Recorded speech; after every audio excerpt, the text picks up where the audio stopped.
ඇයි අපිට අමතක වෙන්නේ? අපේ ජීවිතේ රැඳිලා තියෙන්නේ සෝබාදහම මත කියලා.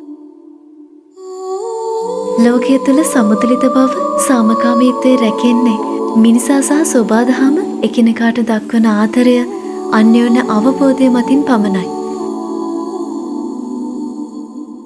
සෝබාදහම තමන්ගේ කාර්ය නොපිරිහෙලා ඉටු කරද්දී මිනිස්සු වෙච්ච අපිට ඒ කාර්යභාරය අතපසු වෙනවා. මේක අපි හිතනවටත් වඩා ගොඩාක් ලොකු ප්‍රශ්නයක්. මුළු ලෝකෙටම බලපාන. ඉතින් ඇයි අපිට බැරි මේ මොහොතේ ඉඳලම වෙනස් වෙන්න? ඇත්තටම අපි පටන් ගමුද? අලුත් විදිහකට හිතන්න.